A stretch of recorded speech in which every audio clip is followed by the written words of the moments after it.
వద్దనే ఆ అవ్వ తాతలకు చెప్పండి, పొద్దున్నే 1వ తారీఖున అది సెలవు దినమైనా సరే, అది ఆదివారం అయినా సరే, ఆ ఇంట్లో ఉన్న ఆ ప్రతి అవ్వకు ప్రతి తాతకు, ఆ ఇంట్లో ఉన్న ఆ ప్రతి వితంతు అక్కకు, ఆ ఇంట్లో ఉన్న వికలాంగుల అందరికీ అర్థమయ్యేలా చెప్పండి.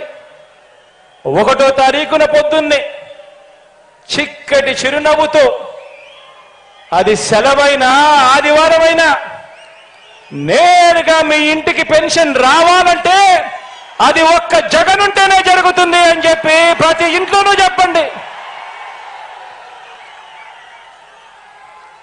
ప్రతి అక్కకు చెప్పండి, ప్రతి చెల్లెమ్మకు చెప్పండి, ప్రతి అవ్వాతాతకు చెప్పండి, ప్రతి రైతన్నకు చెప్పండి. ఈరోజు మన ఇంటికే డాక్టర్లు వస్తా ఉన్నారు. మన గ్రామంలోనే విలేజ్ క్లినిక్ ఉంది. మన ఇంట్లో జల్లడ పడుతూ మనకు ఏం మందులు కావాలి అని చెప్పి అడిగి మరీ మందులు ఇస్తూ, ప్రతి పేదవాడికి కూడా ఆరోగ్యపరంగా ఏ అవసరం ఉన్నా కూడా చెయ్యి పట్టుకుని నడిపిస్తా ఉన్న పరిస్థితులు ఈరోజు మన ఇంట్లో ఉన్నాయి. ఈ పరిస్థితులు కొనసాగాలంటే ప్రతి పేదవాడు కూడా వైద్యం కోసం అప్పుల పాలయ్యే పరిస్థితి రాకుండా లేకుండా ఆ పేదవాడికి మంచి జరగాలి అంటే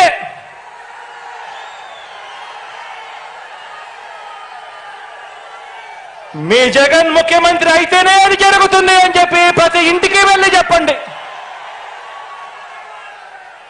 ఆ ఇంట్లో ఉన్న ప్రతి అక్కకు చెప్పండి, ప్రతి చెల్లెమ్మకు చెప్పండి.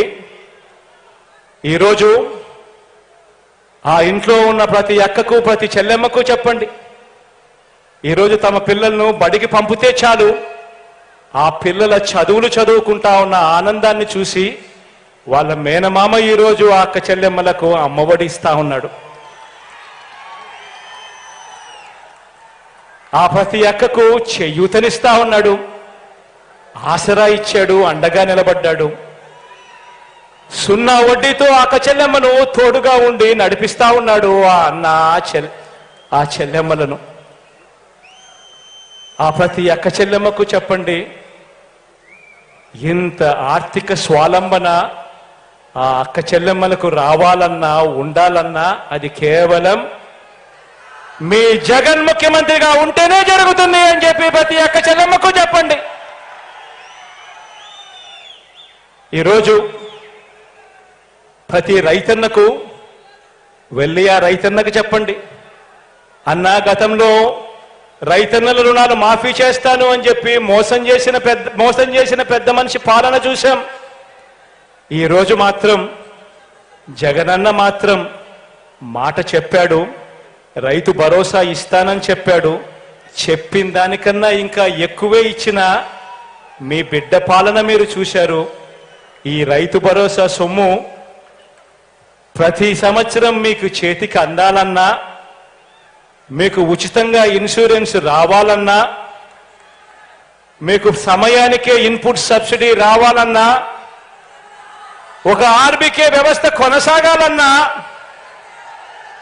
ఏది జరగాలన్నా మీ జగన్ ముఖ్యమంత్రిగా ఉంటేనే జరుగుతుంది అని, మీ జగన్ను తెచ్చుకుందాము అని చెప్పి ప్రతి ఇంటికి వెళ్ళి చెప్పండి, ప్రతి రైతన్నకు తోడుగా ఉంటూ చెప్పండి. ఈరోజు చెప్పండి, మనం వేసే ఈ ఓటు పేదవాడిని పేదరికం నుంచి బయటకు తీసుకువచ్చే ఓటు అని చెప్పండి.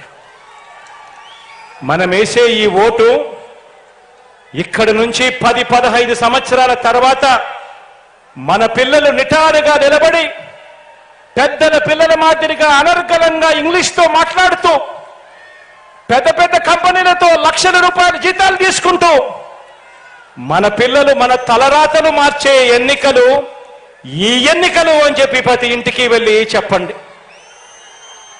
పేదవాడు బతకాలన్నా, పేదవాడికి మంచి జరగాలన్నా, పేదవాడికి భవిష్యత్తు ఉండాలన్నా అది కేవలం ఒక్క మీ బిడ్డ ముఖ్యమంత్రిగా ఉంటే మాత్రమే జరుగుతుంది అని చెప్పి ప్రతి ఇంటికి వెళ్ళి చెప్పండి. ఈరోజు